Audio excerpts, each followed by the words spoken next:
ከ3 ዓመት በፊት የማምረት አቅማችን 46% ገደማ ነበር። ዛሬ ያ በ3 ዓመት ተኩል ውስጥ ወደ 61% አድጓል። ይህ ትልቅ የምስራች ስለሆነ በዚህ ሴክተር የተሳተፋችሁ በሙሉ እንኳን ደስ ያላችሁ፣ ትልቅ ድል ነው ልላችሁ እወዳለሁ።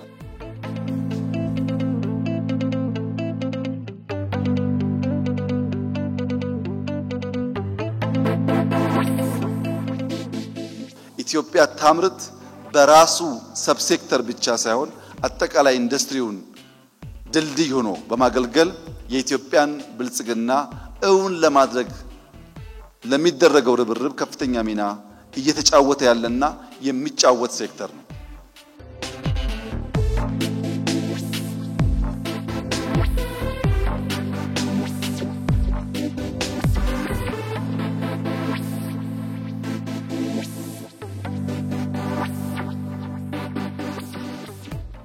ኢንዱስትሪው 13% ካደገ ሌሎች ሴክተሮች ሲታከሉ የኢትዮጵያ እድገት ምን ሊሆን እንደሚችል መገመት አያዳግትም።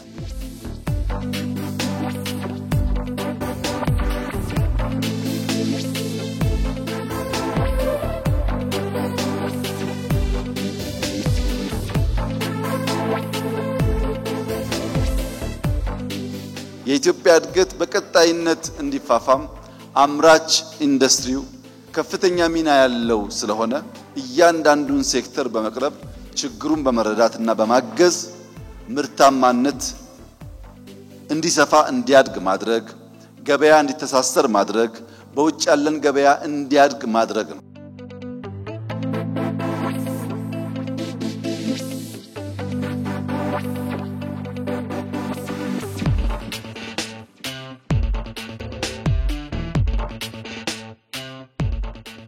ለልጆቻችን የተሻለች ሀገር መተው እንድንችል የትብብር የመፍጠር የመፍጠንና የመትጋት መንፈስ በሁላችን ውስጥ እንዲሆን ካልለፋን ካልደከምን በቀር የኢትዮጵያን ብልጽግና ማረጋገጥ የማይቻል መሆኑን አምነን በስራ በውጤት በተግባር በጋራ መቆም እንድንችል አደራ ማለት ፈልጋለሁ።